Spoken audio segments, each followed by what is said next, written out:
Hi friends, मैं नवनीता और आज फिर से आपके लिए एक नई कहानी के साथ आई हूँ। आज मेरी कहानी का नाम है एक हाथी का बल और एक चींटी का दिमाग। चींटी हम छोटी सी होती है और उसको हम लोग सोचते हैं कि छोटी सी चींटी ये क्या कर सकती है, और हाथी को देख के सोचते हैं कि कितना बड़ा जानवर है, ये जो चाहे वही कर सकता है अपने बल के हिसाब से।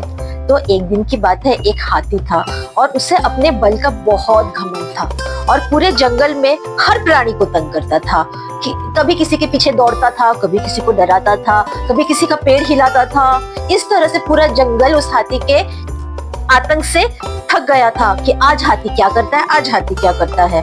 फिर एक दिन की बात है, हाथी ऐसे जा रहा था, एक बड़ा बरगद का पेड़ था, वहां एक तोता बैठा था। हाथी ने उस तोते से कहा, क्यों बे तोते, तूने मुझे सलाम नहीं किया? तोते ने कहा, जा, मैं तुझे सलाम नहीं करूंगा। ये देखकर हाथी गुस्सा हो गया। हाथी ने क्या किया, हाथी गया और उस बड़े पेड़ को बड़े जोर जोर से हिलाने लगा। हिलकर वो क्या हुआ, आखिर में वो पेड़ जड़ से नीचे गिर गया। उस पेड़ में छोटे छोटे पंछियों का घर था, घोंसला था। सारे पंछी बेघर हो गए और वो पेड़ भी जो इतने वर्षों से वहां था वो भी गिर गया।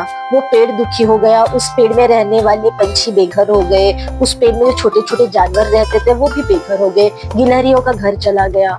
और हाथी को बड़े अपने शक्ति का गर्व आ गया। देखा, उस पेड़ को मैंने जड़ से उद्ध्वस्त कर दिया, और हंसते हंसते आगे चला गया। हाथी रोज सुबह प्रातःकाल पानी पीने के लिए एक नदी के किनारे जाता था। वहां वो बहुत पानी पीता था और एक चींटी का घर था, उसे बोलता था, क्यों चींटी, कैसी हो, ठीक हो, और उस पर हंसकर चला जाता था।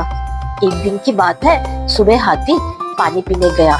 पानी पीकर वो चींटी को पूछा, क्यों चींटी, क्या कर रही हो? चींटी ने कहा, बरसात आने वाली है, मैं थोड़ा थोड़ा खाना जमा कर रही हूँ ताकि बारिश में खाने के तकलीफ ना हो। तो हाथी ने कहा, बारिश में और तू खाना जमा रही है, तू तो इतनी सी छोटी चींटी है, तू क्या खाना जमा करेगी, चल भाग वरना तुझे मैं मसल दूंगा। कहकर हाथी ने नदी से सूंड में पानी भर के लिया और उस चींटी पर सारा पानी छिड़क दिया। उससे क्या हुआ, चींटी ने जमाया हुआ सारा खाना बह गया, चींटी का घर टूट गया और चींटी भी गीली हो गई। चींटी रोते रोते कांपने लगी और गुस्सा हो गई। उसने कहा, हाथी तुमने ये क्या किया, मेरा घर तोड़ दिया, मेरा खाना बह गया और मुझे भी गीला कर दिया। हाथी ने किया, जो किया अच्छा किया, चींटी भाग जा वरना तुझे अपने पैरों तले मसल दूंगा। चींटी रोते रोते, और क्या करेगी, रोते रोते अपने टूटे हुए घर को लेकर दुख के मारे चली गई। एक दिन की बात है, हाथी खाना खाकर सो रहा था। तभी चींटी ने देखा, हाथी तो बड़े आराम से सो रहा है, मेरा घर तोड़कर रुक तेरी मजा निकालती हूँ, बोल के चींटी रानी चल के हाथी के सूंड के अंदर घुस गई। अभी सूंड के अंदर जाकर उसने पूरे सूंड में हाथी को काटा और हाथी को दर्द महसूस हुआ, जलन महसूस हुई। हाथी तो उठकर खड़ा हुआ और बहुत रोने लगा और अपनी सूंड यहाँ वहाँ मारने लगा, और चींटी तो अंदर काटे जा रही थी। हाथी बोला, कौन है मेरे सूंड में, प्लीज बाहर निकलो। चींटी बोली, क्यों, मैं एक छोटी चींटी जिसे तू अपने पैरों तले मसल सकता है, देख दो लोगों का घर तू बर्बाद करता है, अब जब खुद को तकलीफ होती है तो कैसा रोना आता है।